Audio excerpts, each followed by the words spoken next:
Hello students, welcome back with my new video.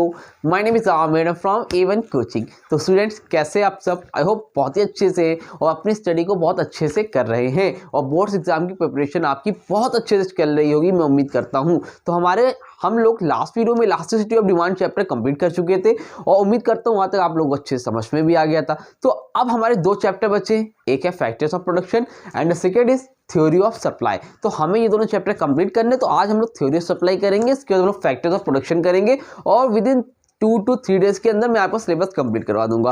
बाकी कुछ बच्चे नोट्स के लिए बोल रहे थे, तो कल तक या मे बी आज ही मैं आपके लोगों के लिए नोट्स अपलोड कर दूंगा, तो आप लोग जाकर उसका PDF डाउनलोड कर लेना, जितने भी चैप्टर्स है सारे, ठीक है। तो बहरहाल चलो स्टार्ट करते हैं और समझते हैं कि थ्योरी ऑफ सप्लाई में हमें क्या पढ़ना है। तो बच्चों, आप लोगों ने थ्योरी ऑफ डिमांड पढ़ा था, इलास्टिसिटी ऑफ डिमांड पढ़ा था, तो डिमांड तो अच्छे से समझ गए थे आप। तो अगर डिमांड चैप्टर आपने ढंग से पढ़ा है तो आपको सप्लाई में कोई भी प्रॉब्लम नहीं होगी। ग्राफ वगैरह जो भी कर्व वगैरह बनाना है ईजिली बन जाएगा अगर आपको डिमांड चैप्टर आता है। तो जस्ट उसका मान लो अपोजिट होता है सप्लाई चैप्टर। अब देखो उसमें करना क्या है। देखो सप्लाई का मतलब क्या है। देखो सप्लाई का मतलब कोई भी सेलर है, कोई भी प्रोड्यूसर है, कोई भी मैन्युफैक्चरर है, तो वो जो कोई सेलर है वो कितनी क्वांटिटी, मतलब कितना आपको वो सेल जो सामान है वो बेचना चाह रहा है, मतलब कितना ऑफर कर रहा है, उसी को हम लोग क्या बोलते हैं, सप्लाई। जैसे सपोज मान लो ये मार्कर है, तो मेरे पास 10 मार्कर है, ठीक है। तो 10 मार्कर में अगर मैं 10 के 10 अपनी दुकान पे रखा हूं, मैंने अपनी शॉप में रखा है और मैं इसे ऑफर कर रहा हूं बेचने के लिए, है ना। तो जो कितनी क्वांटिटीज की, 10 मार्कर। तो 10 मार्कर्स में क्या कर रहा हूं, आप लोगों को ऑफर कर रहा हूं, मेरी विलिंगनेस है,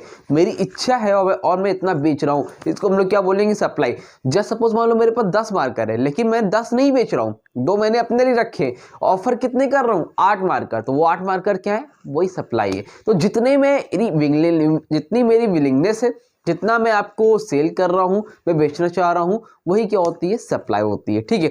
अब देखो इसमें क्या लिखा है, थोड़ा सा बुकिश लैंग्वेज में देखते हैं। By supply of a commodity we mean the quantity offered, ठीक है, जितनी क्वांटिटी आप ऑफर कर रहे हो, किसके लिए, for sale at a particular price and a time, किसी भी पर्टिकुलर प्राइस पे और किसी टाइम पे, बाय द प्रोड्यूसर, किसी भी प्रोड्यूसर के द्वारा, किसी भी प्रोड्यूसर के जरिए। अगर आप सेलर भी हो सकता है, तो अगर वो ऑफर कर रहा है आपको बेचने के लिए, ठीक है, समझ में आई बात, तो उसको हम लोग क्या बोलते हैं, सप्लाई बोलते हैं। अब एक खुद देखो आपका होता है, इसमें मैंने नहीं लिखा है लेकिन मैं बता दे रहा हूँ, एक होता है इंडिविजुअल सप्लाई, जैसे इंडिविजुअल डिमांड होता था, उसी तरह यहाँ पर इंडिविजुअल सप्लाई भी होता है, और एक होता है आपका मार्केट सप्लाई। दूसरा क्या होता है बेटा, आपका मार्केट सप्लाई। तो इसको भी समझ लो, आप प्रोड्यूसर होगा, बाय द प्रोड्यूसर की, है ना, बाय आप प्रोड्यूसर, कोई एक प्रोड्यूसर होगा, अगर कोई एक प्रोड्यूसर सेल कर रहा होगा, उसको हम लोग क्या बोले, इंडिविजुअल सप्लाई। अगर कोई ऑल प्रोड्यूसर होंगे, जितने भी कई लोग होंगे जो कि सब के सब उस चीज को सेल कर रहे होंगे, उसको हम लोग क्या बोलेंगे, मार्केट सप्लाई।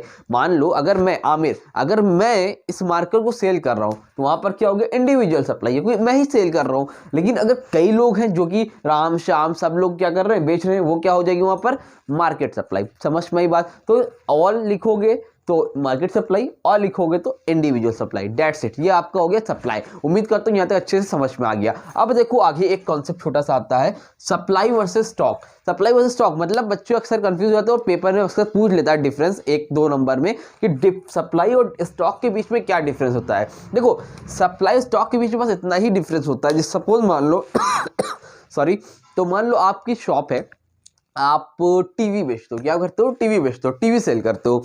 तो आपने क्या किया, आपने 10 कलर टीवी जो है, 10 टीवीज जो है आपने मंगाई, ठीक है। अब आपने क्या करी, 10 में 5 अपनी शॉप पे रखी है जो कि आप सेल कर रहे हो, 5 जो है अपनी शॉप पे रखी है टीवी को, जो कि आप सेल कर रहे हो। बाकी 5 आपने कहाँ रखी है, अपने वेयर हाउस में या फिर गोडाउन के अंदर रखी है, जिसकी अभी आपको जरूरत नहीं है, अभी आपने गोडाउन में रखी हुई है, जब आपको उसकी नीड होगी तो आप लेके आओगे। अभी आप कितनी बेच रहे हो टीवी, 5, तो आपके पास जो गोडाउन में रखी वो आपका स्टॉक है, समझ में बात। लेकिन जो आप ऑफर कर रहे हो वो क्या है, वो आपकी क्या, सप्लाई है। तो सप्लाई स्टॉक में डिफरेंस क्या होता है, जो आप ऑफर कर रहे हो बस वही सप्लाई है, लेकिन आपने जो स्टॉक में रखा है, जो संभाल के रखा है, अभी बेच नहीं रहे हो, वो आपका क्या है, स्टॉक है। समझ में आई बात। इसको हम लोग बोलते हैं सप्लाई वर्सेस स्टॉक। ये छोटा सा डिफरेंस आता है और बाकी नोट्स दूंगा तो उसमें लिखा रहेगा, उसको देख के आप लोग लिख देना, ठीक है। ये क्लियर हुआ आपका सप्लाई वर्सेस स्टॉक। अब देखो इस चैप्टर का सबसे इंपॉर्टेंट पॉइंट जो कि पेपर में आपका आने के चांसेस बहुत ही ज्यादा है, फैक्टर अफेक्टिंग सप्लाई, तो फैक्टर अफेक्टिंग डिमांड या फिर फैक्टर अफेक्टिंग सप्लाई में से एक क्वेश्चन तो पक्का आएगा। तो ध्यान से इस टॉपिक को अच्छे से पढ़ के जाना, मोस्ट इंपॉर्टेंट टॉपिक है ये आपका, ठीक है। तो फैक्टर अफेक्टिंग सप्लाई मतलब ये कह रहे हैं कि ऐसे कौन कौन से फैक्टर हैं जो कि सप्लाई को अफेक्ट करते हैं, ऐसे कौन कौन से फैक्टर जो सप्लाई को अफेक्ट करते हैं, बस वो हमें आज देखना है, या फिर इसको हम लोग डिटरमिनेंट्स के नाम से भी जानते हैं, तो डिटरमिनेंट्स ऑफ सप्लाई या फिर फैक्टर अफेक्टिंग सप्लाई। तो ऐसे कौन कौन से फैक्टर हैं जो कि सप्लाई को अफेक्ट करते हैं, इतना मैं रफ कर दे रहा हूँ यहाँ पे, ठीक है। चलो देखो, ठीक है। तो अब देखो नंबर 1 पर है ऐसी कौन सी चीजें जिसकी वजह से सप्लाई अफेक्ट होती है, ठीक है। Number 1 price of the commodity. Number 1 क्या है? Price of the commodity. ये बोल रहा है जब किसी भी कमोडिटी का प्राइस बढ़ जाता है, किसी को कमोडिटी समझते हो ना, कोई भी सामान है ना, उसका प्राइस अगर बढ़ जाता है तो लोग क्या करते हैं, तो सप्लाई क्या होती है? अफेक्ट होती है। कैसे अफेक्ट होती है? देखो, मान लो अगर किसी भी कमोडिटी का प्राइस बढ़ गया तो उसकी सप्लाई क्या हो जाएगी? बढ़ जाएगी। क्यों बढ़ जाएगी? बताता हूँ। और अगर प्राइस घट गया तो सप्लाई क्या हो जाएगी? कम हो जाएगी। क्यों हो जाएगी? जस्ट सपोज मान लो कोई भी प्रोडक्ट है जिसका प्राइस बढ़ गया, जैसे आप लोगों ने देखा कोविड में मास्क का प्राइस बढ़ गया, 5 वाले मास्क जो थे 15 के मिल रहे थे, 20 के मिल रहे थे, 25 के मिल रहे थे। तो जब प्राइस किसी भी चीज़ का बढ़ता है तो उसका प्रॉफिट भी क्या हो जाता है? प्रॉफिट भी क्या हो जाता है? बढ़ जाता है। सिंपल सी बात है, किसी भी चीज़ का प्राइस बढ़ता है तो उस पर आपको प्रॉफिट भी क्या होता है? ज़्यादा होता है। तो जो भी प्रोड्यूसर होते हैं, जो भी सेलर होते हैं, वो क्या करते हैं? उसकी सप्लाई को बढ़ा देते हैं। समझ में आई बात? ऐसे बहुत से लोग हैं जो कि उस बिजनेस को करने लगते हैं। पहले सैनिटाइजर मास्क इतना नहीं बिकता था, लोग जानते भी नहीं थे, कितने लोग तो ऐसे थे कभी यूज ही नहीं करते सैनिटाइजर का। लेकिन जब कोविड आया तो उसका प्राइस बढ़ा, उस पर प्रॉफिट मार्जिन क्या हुआ? ज़्यादा हुआ। लोगों ने उसकी सप्लाई क्या कर दी? बढ़ा दी। जो बिजनेस नहीं करते थे सैनिटाइजर का, उन्होंने भी सैनिटाइजर और मास्क का बिजनेस स्टार्ट कर दिया। तो जब प्राइस बढ़ता है तो सप्लाई बढ़ती है। क्यों बढ़ती है? क्योंकि उसका प्रॉफिट क्या होता है? ज़्यादा होता है। अगर मान लो अब देखो कोविड कम हो गया, कोविड खत्म हो गया, अब नहीं है ऐसी कंडीशन, तो प्राइस कम हुआ, प्राइस कम हुआ तो प्रॉफिट भी क्या हो गया बेटा? कम हो गया। और जब प्रॉफिट भी कम हुआ तो क्या साथ ही साथ क्या कम हो गई? उसकी सप्लाई भी कम हो गई। तो पहला फैक्टर क्या था? Price of the commodity. तो प्राइस की वजह से सप्लाई पे इफेक्ट आता है। समझ में आई बात? क्लियर हुई? कोई दिक्कत तो नहीं है? इतना रफ करूं? रफ कर दूं? चल, अब नंबर 2 देखो। नंबर 2 पे बेटा है price of other commodities. Price of other commodities का मतलब क्या है कि जो दूसरे कमोडिटीज होते हैं उसकी वजह से भी दूसरे प्राइस सप्लाई पर इफेक्ट आता है। जैसे मान लो कोई पर्सन है जो कि टोमेटो जो है ज़्यादा मतलब सेल करता है, टोमेटो को बिजनेस करता है, टोमेटो बेचता है। लेकिन एक पर्सन है जो कि पोटैटो बेचता है, ठीक है। तो अब मान लो, मालूम चला अभी दोनों का रेट सेम है, टोमेटो भी 10 रुपये मिलता है, 10 रुपये किलो, पोटैटो भी 10 रुपये किलो मिलता है। लेकिन अचानक से पोटैटो का रेट 10 से 50 हो गया। पोटैटो का रेट क्या हो गया? ज़्यादा हो गया। अब टोमेटो का 10 ही है, पोटैटो कितना हो गया? 50 रुपीज़ हो गया।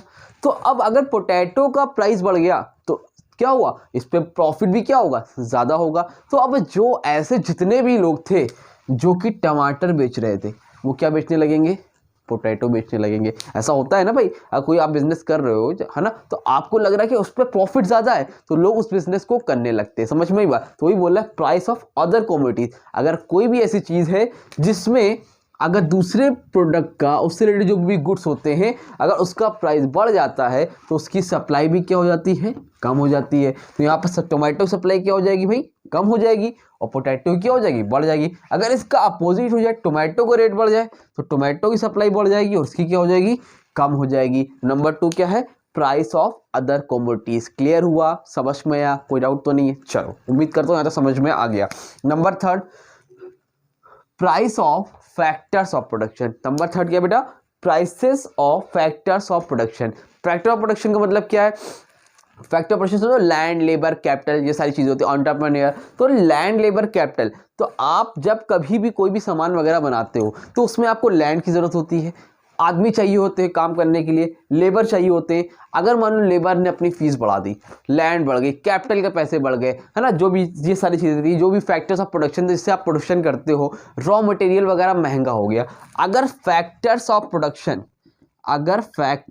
प्रोडक्शन जो है क्या हो गए? महंगे हो गए, तो मैं क्या करूँगा, उसकी सप्लाई क्या कर दूंगा, कम कर दूंगा। भाई अगर कोई ऐसी चीज़ है जिसका सामान महंगा मिलने लगा तो लोग व्हाइट बोर्ड ये ब्लैक बोर्ड बनाने लगेंगे, समझ में गया। तो फैक्टर्स ऑफ प्रोडक्शन महंगा हो गया, तो अब भाई महंगा हो गया तो उसकी सप्लाई क्या कर दोगे आप, कम कर दोगे।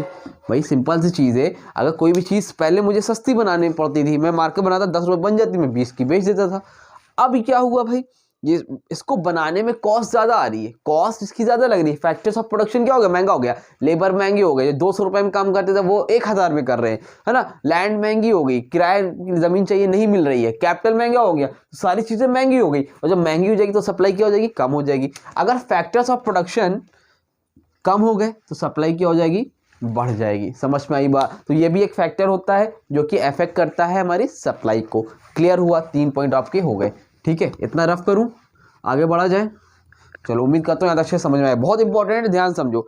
Number 4 state of technology. Number 4 पर क्या है बेटा, स्टेट ऑफ टेक्नोलॉजी। इसका मतलब क्या है, टेक्नोलॉजी समझते हो, टाइम टू टाइम टेक्नोलॉजी आ रही है। तो अगर आपकी टेक्नोलॉजी आउटडेटेड है, पुरानी है ना, अगर आउटडेटेड है तो अगर टेक्नोलॉजी हमारी आउटडेटेड है तो वहाँ पर सप्लाई क्या हो जाएगी बेटा, सप्लाई क्या हो जाएगी, जल्दी बोलो, सप्लाई क्या रहेगी, कम रहेगी। अगर आपकी टेक्नोलॉजी अच्छी है, अच्छी मशीनें हैं, टेक्नोलॉजी अच्छी है, मॉडर्न है, तो वहाँ पर सप्लाई क्या हो जाएगी आपकी, ज़्यादा हो जाएगी। भाई अगर आपकी मशीन ख़राब है, पुरानी वाली है, तो वो उतना यूनिट प्रोडक्शन नहीं करेगी, उतना प्रोड्यूस नहीं करेगी।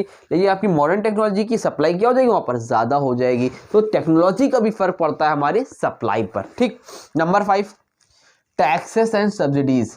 टैक्सेस एंड सब्सिडीज़ का मतलब क्या बेटा, यहाँ पर टैक्सेस एंड सब्सिडीज़ का मतलब है कि अगर मान लो गवर्नमेंट ने किसी जगह पर कोई भी प्रोडक्ट पर टैक्स रेट बढ़ा दिया। अब कोई बिजनेस आप करते हैं, उस पर टैक्स इतना बढ़ा दिया, इतना ज़्यादा बढ़ा दिया कि लोगों ने उसकी सप्लाई क्या कर दी, कम कर दी। भाई टैक्स जब बढ़ जाएंगे तो सप्लाई भी क्या हो जाएगी, कम हो जाएगी। समझ में आ रही बात। अब बहुत सी सिगरेट वगैरह है, वाइन वगैरह, उस पर टैक्स मान लो गवर्नमेंट ने बढ़ा दिया, अब बहुत महंगा हो गया, तो लोग उसको प्रॉफिट, उसमें मार्जिन कम हो गया, तो क्या करेंगे लोग, उसकी सप्लाई कम कर देंगे। लेकिन अगर सब्सिडीज़ दे दी किसी चीज़ पे, सब्सिडीज समझते हो, मतलब समझ लो कि छूट दे दी, सस्ता कर दिया, तो वहाँ पर उसकी सप्लाई क्या हो जाएगी, बढ़ जाएगी। अगर सब्सिडी दे दी तो वहाँ पर सप्लाई क्या हो जाएगी, बढ़ जाएगी। समझे कि नहीं समझे। तो इस सबसे भी सप्लाई पर इफेक्ट पड़ता है।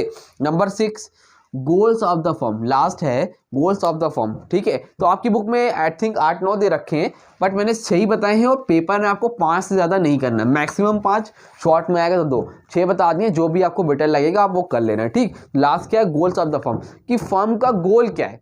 देखो 2 तरह से होता है, एक होता है प्रॉफिट मैक्सिमाइजेशन, एक होता है बेटा फर्म का गोल होता है प्रॉफिट मैक्सिमाइजेशन, एक होता है सेल्स मैक्सिमाइजेशन। ठीक है, प्रॉफिट मैक्सिमाइजेशन और सेकेंड इज सेल्स मैक्सिमाइजेशन। इसमें क्या कहते हैं ये, कि कुछ लोग क्या होते हैं कि प्रॉफिट पे ज़्यादा ध्यान देते हैं, मतलब वो सेल को नहीं बढ़ाते। देखो जैसे समझ लो एक एप्पल है, एप्पल समझते हो, एप्पल आईफोन, तो उन लोग क्या करते हैं, हमेशा कभी भी प्राइस से समझौता नहीं करते हैं, सप्लाई कम करते हैं, कम बेचते हैं, लेकिन वो प्राइस अपना क्या करते हैं, हमेशा हाई रखते हैं। समझ में आए। लेकिन कुछ लोग ऐसे हैं जो फोकस करते हैं सेल्स मैक्सिमाइजेशन पे, मतलब ज़्यादा से ज़्यादा क्वांटिटी में सामान को बेचते हैं। जैसे वीवो, ओप्पो, एमआई, इन लोग क्या करते हैं, रेट कम रखते हैं, लेकिन सप्लाई क्या करते हैं, ज़्यादा करते हैं, क्वांटिटी ज़्यादा सेल करते हैं। तो इस पर भी डिपेंड करता है। अगर लोग इस पर ध्यान दे रहे हैं, प्रॉफिट मैक्सिमाइजेशन में ध्यान दे रहे हैं, है ना, प्रॉफिट कमाना चाहते हैं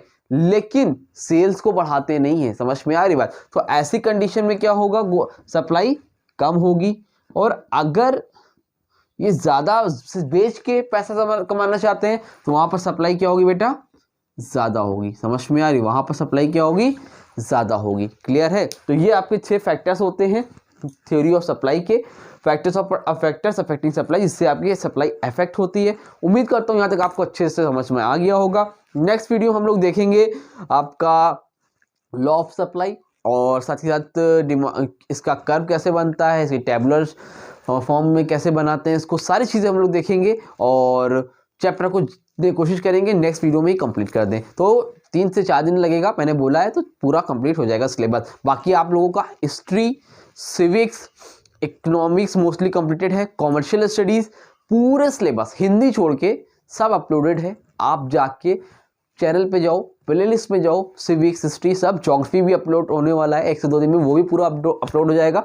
आराम से इजीली जाओ, पढ़ो। कोई प्रॉब्लम हो तो मुझसे डायरेक्टली कांटेक्ट करो। Instagram ID A1 coaching 1234। जैसे ही मौका मिलता है मैं सबको रिप्लाई करता हूँ। जो बच्चे मुझसे कनेक्ट हैं उनको पता है। तो अगर आप भी मुझसे कनेक्ट होना चाहते हो तो कनेक्ट हो जाओ, पूछो। और वीडियो अच्छी लगे तो वीडियो को लाइक करो, अपने ज़्यादा से ज़्यादा दोस्तों को शेयर करो, ताकि और मैं भी थोड़ा मोटिवेशन मिले। यार आप लोग लाइक करोगे तो मोटिवेशन मुझे भी आएगा, और इसी तरह से वीडियो हम आप लोगों के लिए और अच्छे से अच्छी लाते रहेंगे।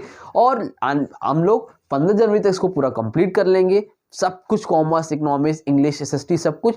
उसके बाद मैं आप लोगों की लाइव क्लासेस लूँगा। मैंने बताया था, प्रॉमिस कर रहा हूँ, मैं अभी से बता रहा हूँ, 16 जनवरी से हम लोग लाइव क्लासेस लेंगे। तो जितने भी बच्चे मुझसे जुड़े हुए हैं तो वो प्रेजेंट लगा दें, मुझे बता दें कि हाँ सर मैं आपकी क्लास अटेंड करता हूँ, ताकि मुझे मालूम चल सके एटलीस्ट कितने लोग हैं जो मुझसे कॉमर्स, इकोनॉमिक्स पढ़ रहे हैं। ऐसे तो बहुत से बच्चे हैं, बट जो रेगुलर बेसिस पढ़ रहे हैं तो मुझे उनके बारे में जानना है। एटलीस्ट वो मुझे बताएं कि कितने लोग पढ़ रहे हैं, ताकि हम सब एक साथ में लाइव क्लासेस में जुड़े और अच्छे से स्टडी कर सके। ठीक है, चलो, उम्मीद करता हूँ वीडियो अच्छी लगी होगी। वीडियो को लाइक करिएगा। मिलेंगे अपनी नई वीडियो में, तब तक के लिए थैंक यू सो मच।